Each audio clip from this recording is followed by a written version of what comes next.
What is going on, everyone? This is Nick from Comic Culture. It is Nick at Night. I have my little kitty Maya sitting here with me. She's relaxing. She's interested, not really, on what I thought about these books that came out this week, July 21st, 2021. Really great week. So let's get into it. Non-spoiler reviews. Let's get started.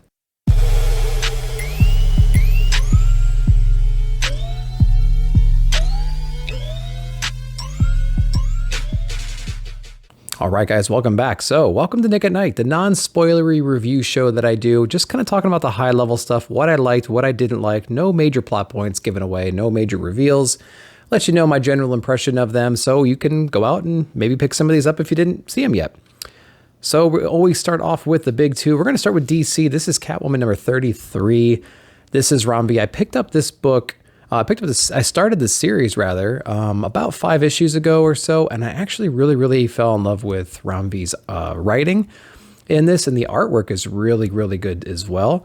And so this is kind of our big confrontation between Father Valley and Catwoman, and so this has kind of been a build-up story so far.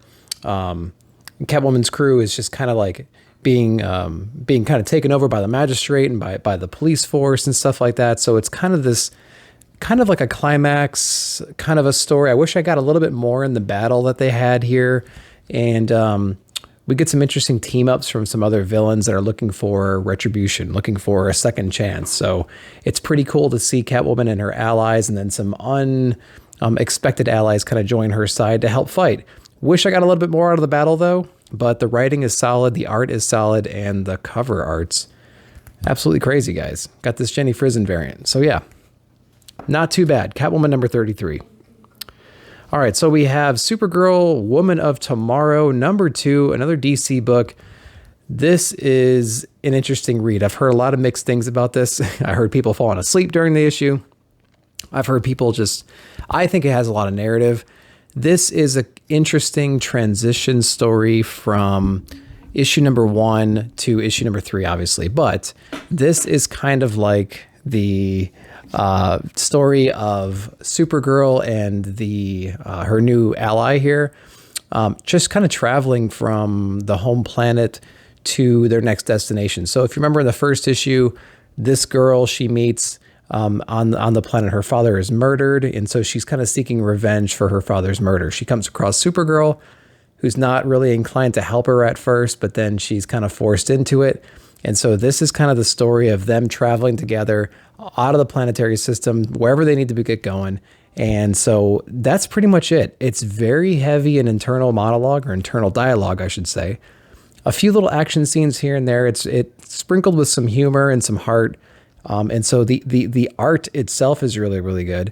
But I can see why people will be a little bit bored from this issue, but I actually kind of enjoyed it. And so, this is going to be a hit or miss for some people. I didn't mind it, although I'm really hoping the next issue really kicks it up a notch on the action side of things. So we'll see. Supergirl, Woman of Tomorrow, number 2, DC. All right, so we have Nightwing 82, DC. This is a really good story. So we had a big reveal at the end of issue number 81. I'm not going to spoil the reveal just in case you haven't heard it yet, because I know a lot of people are hearing that Nightwing is a good run, and I feel like a lot of people are still not on it yet. So if you're trying to get on it and you're trying to get caught up, I don't want to spoil it for you, but we get some interesting revelations at the end of this one, and we get backstory on how that could be true. And so it involves a couple different characters in this book, and we get a really cool way of storytelling from past events. And it turns out that this character is not lying, apparently, about what they revealed to Nightwing here. So I actually really like the way that the story was told. I thought the paneling was good. The action was good. The story was compelling, and I kind of felt it. It was kind of really heartfelt, right? And so, I actually really enjoyed this issue a lot. It's just a continuation of a great story that's been going on right now. And Nightwing 82, pick it up. The variants are great. The subsequent printings are coming out too, so you can get caught up fairly easily. Hopefully your shop is buying those. If not, ask for them. It's going to be okay. So, DC, continue on with DC. We have Superman and the Authority. This is Grant Morrison. So, I'm on the fence with this book. I like kind of the way it started. We have some, Superman, you and your friends need to he gets some presidential requests, right? And so they're like, listen, we gotta push America forward. We gotta push the world forward. You gotta get your friends involved. We gotta make the world a better place, right? A finer world. That's really the big objective. But you're never going to get rid of that human toxic element. And you're never going to totally get rid of the bad people that plague the world, right? And so you can try to hide them. You can try to put them away. They're going to always find a way to come back and really kind of screw things up. And so, sometimes you got to rely on those bad guys to kind of help push you forward, do the things you're no longer able to do. And so this is really a story about rehabilitating a former foe, to do the right thing, to help out where needed, and to help because, a bunch of bad guys are coming, and you're going to need all the allies you can get. So I'm not going to go into a lot of spoilers about this book, but I feel like if you're a real long-term or long-time Superman fan, you might enjoy this book. And so I'm relatively new to Superman, and so a lot of the things didn't hit me, but I actually enjoyed this book, and I'm looking forward to issue number 2. It's a 4-issue run. So it's not that hard to stick it out for 4 issues, especially with a start like this, which I thought wasn't that bad. And the art's really good too. And it's Grant Morrison. So what's not to love? All right. Is that it for DC? That's it for DC. That's actually a lot more. How many books is that? That's actually 4 books, guys. Don't tell me I don't read big too. All right. On to the one Marvel book. Actually, you can probably keep saying that. On to the one Marvel book I got, which was Moon Knight #1. Love that variant cover. Moon Knight #1. So this one wasn't that bad. This is Jed MacKay. Jed MacKay is on the fence for me because I can't rattle artists. Artists are easier for me. Writers are getting easier for me. I can't rattle off a bunch of stuff. When someone says a writer or an artist, I can't rattle off like the top 5 things that they've done. The only thing I can remember reading from Jed MacKay was the new Magic the Gathering, and I wasn't too impressed, and I'm a Magic guy. Maybe just I just didn't care about that IP being in a comic form. I think that's what did it for me. The writing was probably fine. I just didn't care about that particular source material being in a comic book form. Leave it in the cards. That's what I like. But I think some people like Magic. What do you guys think? Is anyone reading Magic? I know you guys are buying it, but are you reading it? 2 different things. So I don't know anything about Moon Knight, so this is a really cool introduction to the character for me personally. So I think if you don't know who Moon Knight is, you can probably jump into this. It helps that the flow of this book is kind of through like a therapist-patient perspective, because you get some flashbacks, you get some present day stuff. I think there's multiple sessions that they're kind of working through, and so it gives the writer a chance to kind of touch base with the new readers and kind of introduce them to the character. It's like, oh, so you're the fists of this god. How is that working out for you? You know what I mean? And then, oh, you died how many times? 2, 3 times? Can you actually die? So it introduces a lot of the lore about the character into the book kind of naturally without kind of forcing it down your throat. And so I thought that was a really good thing that they did here to kind of bring new people on, because movies or series or whatever is going to be coming out, and so people don't want to go in blind. This is a really good way to do it, really creative way to do it. One thing I'll ding it on is the art. There are a few panels in here which are really, really good. And, full of just kind of craziness. But even in pages like this, I think it's lacking a little bit of detail. He could be saying, well, how could it be lacking detail? It looks pretty crazy. It's like, yeah, but some of the faces, some of the teeth, some of the kinetic parts are just a little bit lacking to me. There's some pages in here where he fights some vampires, spoiler alert, and they look very, very plain, not very detailed. And now I like the way that Moon Knight's drawn. Moon Knight is drawn this very glowy, kind of like surreal way, right? And I actually like the way that Moon Knight looks in this book, but everything else, a lot of the other scenes around are lacking, but they're not lacking everywhere. It's just kind of here and there. So it's not very consistent with the art.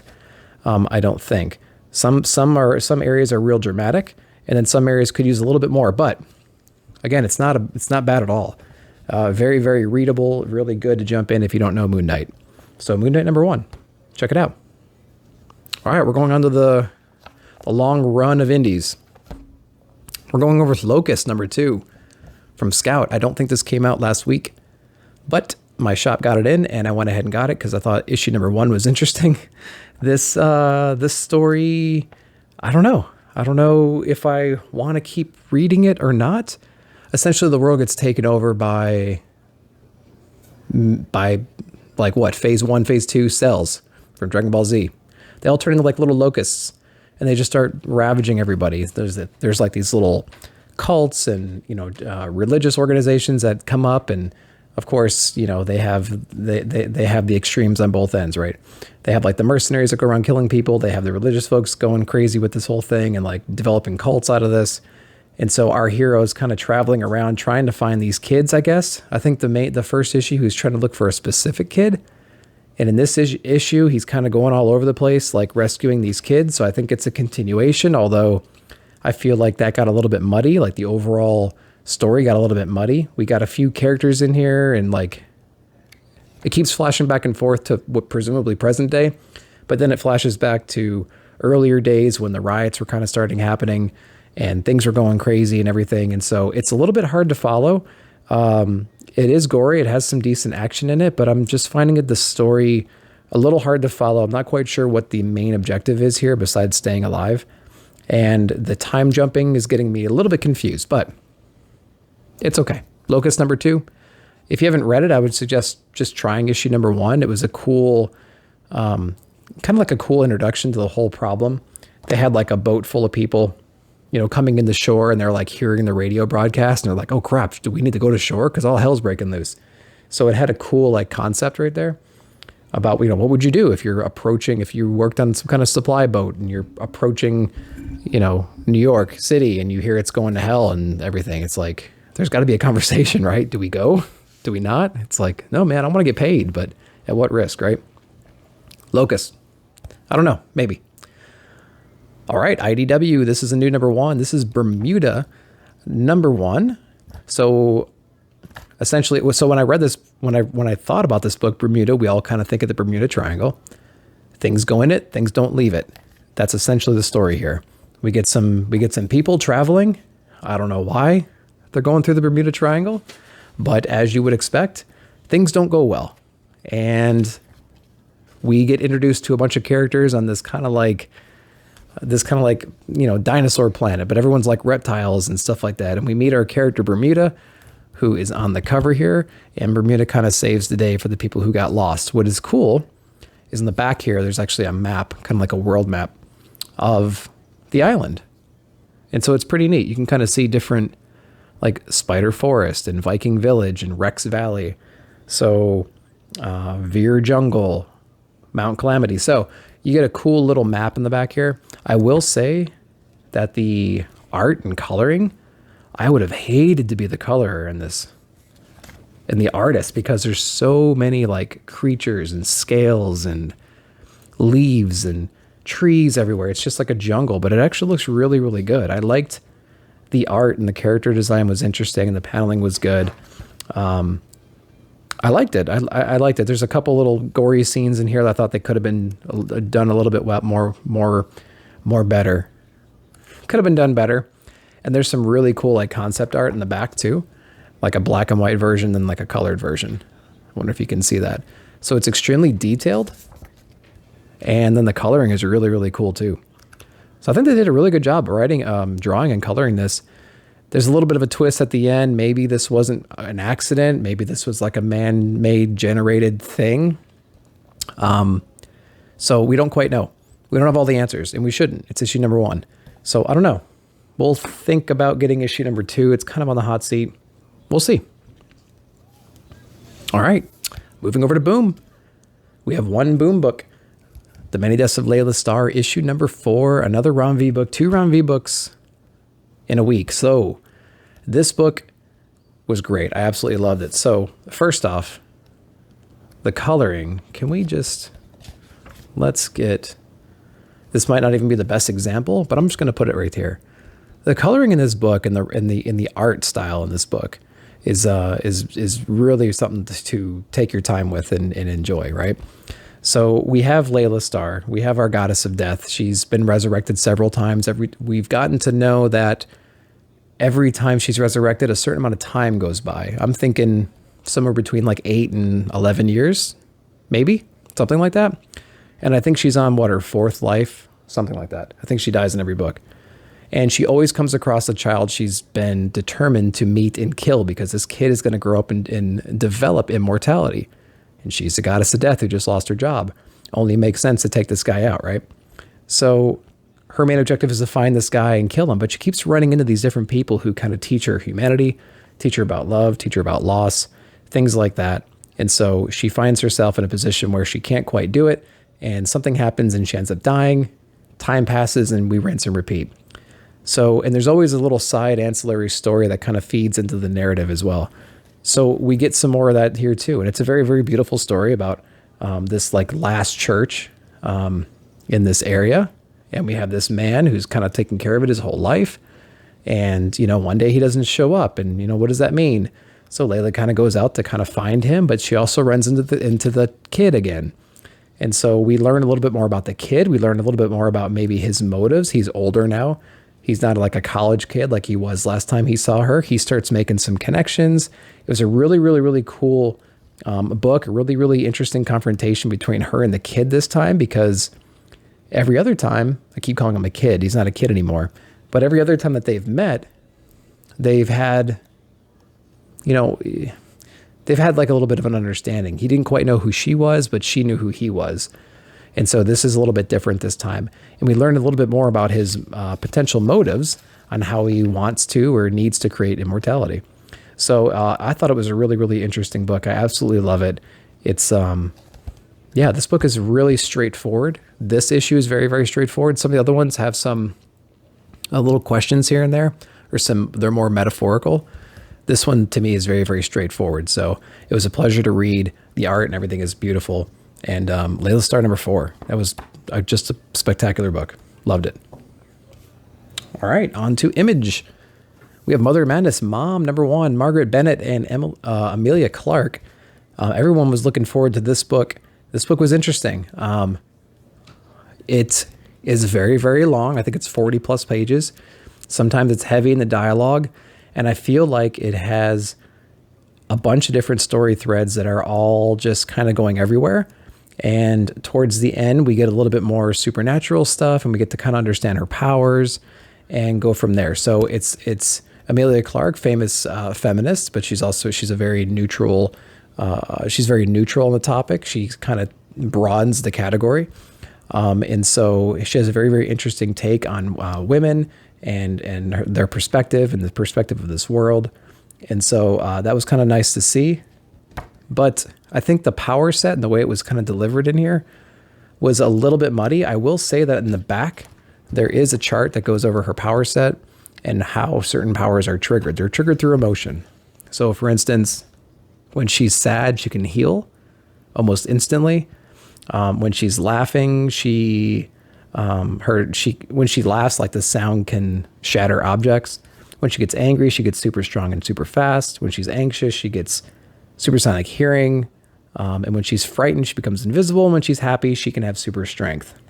But then there's like a pinnacle moment for her where she has her eyes blaze gold, and it's known as the pinnacle, right? And I don't think we've seen that yet.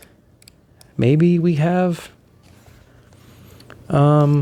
Towards the end, there's some threats that she needs to take care of. The majority of this book, though, is about her upbringing, her parents, what they've been up to, her coworkers, people around her, very, very, very sexist and just an awful place to be. And then she kind of touches base with some of the villains at the end. And so I don't know. It's a very long read. And it was a little bit confusing. There's a lot of threads going on here. So it's not going to be for everybody, but check it out. Check it out. I think it's only a few issues. We might ride that one through and maybe it'll turn around. All right, we're going to keep going with Image. This is Homesick Pilots. This is issue #7. And this is Dan Waters. And I believe this is the variant cover because I think they're all pretty themed the same, right? So Homesick Pilots issue #7. So this one was, again, like Laila Starr, this one was a little bit more straightforward, which I liked because typically Dan Waters' writing, in his way that he does the storytelling, it takes a little bit of thought to kind of make the connections, in my experience. It sometimes could be a little dense, and then it sometimes could be a little bit hard to follow for me, especially in this run. So this one kind of picks up again with our characters from the original volume. What was their names? Was it Emmy or something like that? I have a hard time keeping track of all these people because we had main characters and then we switched at the end of volume 2, which we picked up on we had main characters in volume 1. If they seem to switch right at the very end, all of a sudden volume 2 picks up with those other people. And so we have our original folks back again. And it's kind of their travel, trying to get away from the house that's been sucked into the ocean. And so sounds like a weird premise. But anyway, it's kind of their story of how they're going to escape.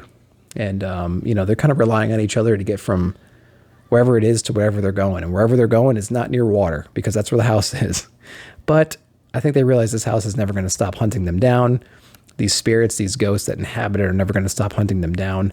And so we have our new heroes as well from volume 1 into volume 2. She's trying to learn how to control the blood power that she has, right? Trying to control these gigantic robots that she's going to use to help defeat the house. So Homesick Pilot is a run that I actually removed. It showed up in my poll and I thought, okay, I'm just going to keep reading it. I don't know if I'm going to keep reading it or not. We'll see. But the good news is there is a sneak peek of Primordial in the back. It only gives you a couple pages. A book that I've been looking forward to. And so, you don't really learn a whole lot in there, but that's the Jeff Lemire, Andrea Sorrentino, Dave Stewart book. So it has that classic Andrea Sorrentino artwork in here, some interesting paneling and whatnot. They don't give away a whole lot, but it's in the back of Homesick Pilots, issue number 7. So I don't know. Let me know if you guys are liking Homesick Pilots. I feel like I'm reading it because I need to, because I've been just so invested in the whole volume so far, but I feel like I'm never like, man, that was a good read. I'm so glad I read that book. So I don't know why I keep buying it. Okay, Shadecraft number 5. On to another Image book. So I feel like this book is a lesser version of another book that's coming up soon. And I make this comparison all the time because I think it's warranted, but essentially we understood from the previous issue that the Shadecraft power is not unique to our main character. That there's other people that have this power, and there's other people that want to weaponize it, and they have in the past, but they haven't been able to maintain it. So there's a new version of this power that's kind of crept up in the family inside of her brother, who's kind of like a permanent version of a shadow. So it's like that would be like the perfect weaponized person, right? Somebody that can sneak in. He is a shadow. You can't harm him, right? But he can actually interact with the physical world. So it's perfect. So how do you weaponize that? Well, the family doesn't take kindly to that. And so they go and they try to break him back out. So we get some interesting family bonding moments in here. Nothing too shocking happens in here. We get a little bit of backstory about the mom and this counselor that we met in the first couple issues.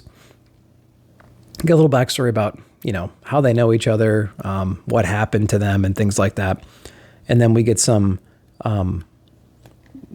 some saves from Dad. Dad finally steps in. The unpowered Dad steps in and kind of helps save the day too.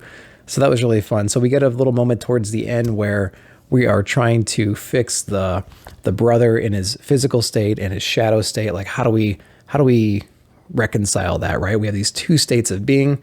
We need to try to figure this out. So we get a little bit of hints as to how they're going to try to do that towards the end of the issue.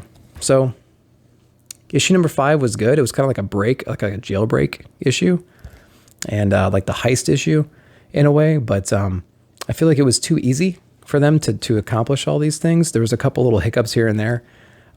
This story has always kind of been lukewarm for me throughout the whole time. I think issue number 4 was my favorite one so far. So we'll keep going with it. We're going to keep going with it because the premise is interesting. And I think it'll get better. Yep.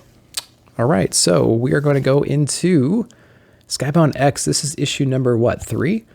And I got that awesome Daniel Warren Johnson Murder Falcon black and white variant. So I love Murder Falcon. I need to reread it, actually, because I remember reading the little story in here and going, man, I really miss that. But we have Rick Grimes 2000. This is chapter 3. We have Murder Falcon, Those Days. We have Science Dog, chapter 2. And we have Assassination Boys Trip. So we have 4 different stories, as always. The Walking Dead Rick Grimes one was really interesting. What do you say without spoiling it? It's like 5-6 pages long. We get reintroduced with a bunch of characters from the original Walking Dead. He learns about the technology. He learns about the healing factors, things like that. He goes into the bunker, gets reunited with a whole bunch of people. And of course, we get a gigantic classic villain who's on a lot of the covers. So we have Negan coming in. And Negan has his weapon, Lou and Seal, 2 halves of a bat that, when combined, forms Lucille. But it's a very like He-Man-ish moment. And I thought it was really, really funny. I'm having a blast with it. It's pretty cool. I wonder if, what would be cool is if, for the Walking Dead ones, when this is all done, if they take all those stories, string them together into one like hardbound or trade, and then sell it as like one giant issue, or even keep going with it, because it's just so fun. The Murder Falcon one was just like what you would get with any Daniel Warren Johnson Murder Falcon story, or a Daniel Warren Johnson story in general. It's absurd. It's our heroes busting in, trying to find the next axe. And so they bust into a store, they meet some villain, they all team up and they rock it out, and they end up saving the day, just like they do in the other ones. If you haven't read Murder Falcon, please go find it and go read it. It's not just about what you see in this book. It's actually a lot more, but this is exactly what the basic story is, the underlying story, but it's a lot about friendship and sacrifice as well. So please check that out. The other story, Science Dog, didn't care. I read most of it, didn't really care about it. I'm not going to talk about it. Assassination was pretty fun. It was a pretty satirical, I didn't know anything about Assassination or Science Dog, honestly. But Assassination was pretty cool because we kind of start off with these assassins like joking around, like, I only kill the bad guys. You kill good guys too? You're like, yeah, dude, I don't care. I'll just kill anybody. And so they're at like this biker bar waiting for this biker to come out, and they confront him, and it's just really, really funny, the dialogue that happens between them. But then, once everything's taken care of, we learn that there's some trouble at home and they got to get back and help sort it all out. So Skybound X number 3, really, really interesting. I love it because there was Murder Falcon in it, first off, and second, because I'm a big fan of The Walking Dead, and I just find that story to be completely insane and just fun and gruesome. Yeah, I love it. It's great. All right. What do we got? We have 2 more left. We have Radiant Black. This is issue number 6. Kyle Higgins. This is that Radiant Red introduction. So if you're not reading Radiant Black, or maybe you're just a couple issues in, you're not quite caught up, you're introduced to this Red character pretty early on, issue 1, 2, something like that. And you don't quite understand the motives. You just see this character that has the same or a similar power set, looks pretty much the same except they're red, right? And they have like bags of money, and you're just like, oh, somebody else found this power, and the first thing they thought about doing was run into a bank, and they just robbed a bank, right? And they just got all this money, because why wouldn't you if you're completely superpowered and you have all these abilities and you can just do that, right? So that's kind of how we thought about what we thought about this character this entire time. We had this run in with them later. And so I think we had some reveals that it was actually a woman. And so that was kind of shocking, but then I think we fell away from that. I need to go back and reread a couple of the issues or flip through them to see if we learned anything else about the character besides, oh, it's a woman, right? So this issue is all about the woman, what she's going through, her family life, her plans, her husband's issues, the tough position that she's put in. She's going through a lot right now. Things aren't, she had all these plans and she's been saving all this money and doing stuff, and things aren't working out for her. And her husband's to blame for all this stuff. So she comes, just like our main hero, she comes across these powers, and she decides to just take matters in her own hands and fix the issue. Right. And so I'm way more curious to know what they're going to do with this, because she seemed like a really normal person put in a desperate situation, and she just kind of took care of business the way that she saw fit. So she's not exactly the character that we thought when we first got introduced to her in issue number 2 or issue number 1, whenever it was. So way to go. It's a backstory issue. The last issue really blew the world out. It really upped the stakes, because prior to that issue, it was just like this Radiant Red versus Radiant Black. But now we know it's like a planetary, global, universal threat on its way, and people need to team together. So I'm wondering if this character is going to join the ranks. And I got to go back and see what happened to that character, because I feel like I don't remember all the details. But yeah, Radiant Black, I'm actually enjoying that more and more the more I read it. So that's pretty cool. We have last image book, Top Cow. This is Siphon number 1. I read the solicitation for this, and it was about an EMT and having like some kind of an ability to like siphon memories or attitudes or moods or emotion or something like that. And it kind of resonated with me. I did some EMT work early on before I was a nurse and stuff. And so just some training and whatnot. And so anything related to the medical field and this kind of thing is kind of interesting to me. So that's essentially what we get. We get some really interesting humor. First, we're introduced to a situation, a conflict here, a confrontation between two like superpowered people. One kind of criticizing the other about like, why are you trying to help these people? They're nothing. They're below you. You never understood. You should have stayed with me. That whole classic thing. And then, that confrontation doesn't go well for one side.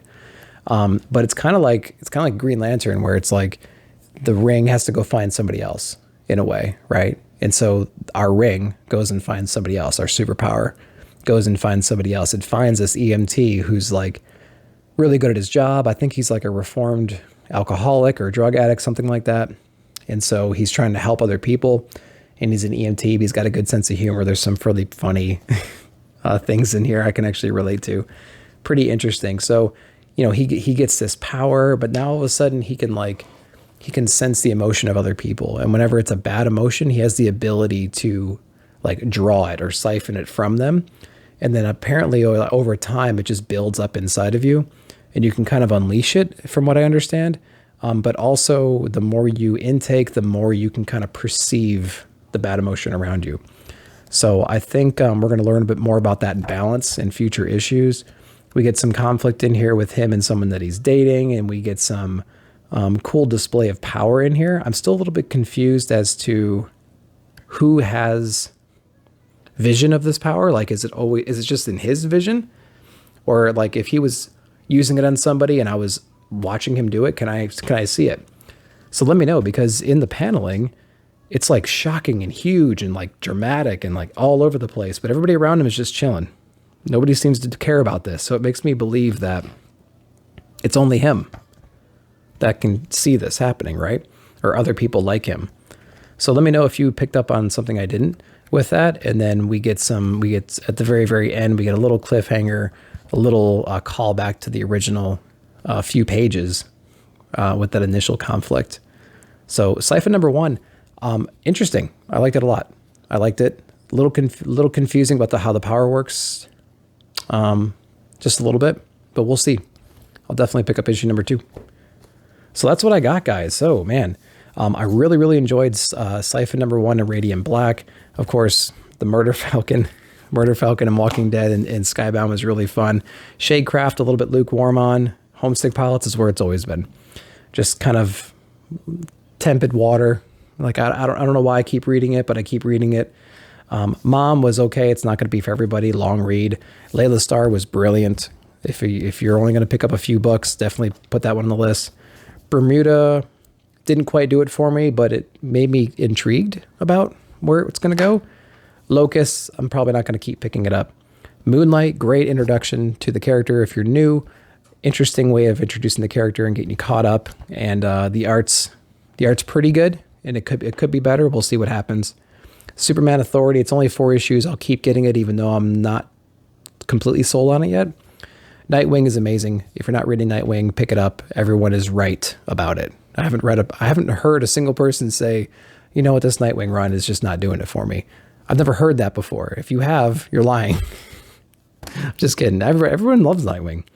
Supergirl, very, very heavy, very, very dense, very not exciting. So I can understand why people didn't like it, but I think it was interesting to know everything that happened, and it gives us good context for future stuff. So it's a big character-driven, narrative story, right? And then Catwoman, not the climax that I was expecting between this valley, but maybe that means it's not quite over yet. Maybe it means it was just kind of like the first battle, and we're going to get more. So yeah, so I would say my 3 favorite books, Radiant Black, Siphon, and Laila Starr were probably my 3 favorite books for the week. So guys, that's what I thought. Let me know in the comments. What did you guys think? Was I confused in any of these books? Did you pick up anything that I didn't pick up? Anything that would make me enjoy the books more? Let me know in the comments below. Check out the links below for the PCP Army Bad Batch as well, providing content all week long. And check us out on Whiplash Wednesday, of course. And as always, hit the like button, hit the subscribe button, and ding, ding, ding that notification bell for future videos, as Herm would say. Thank you very much, Station. Take care of yourself, and we'll see you in the comments.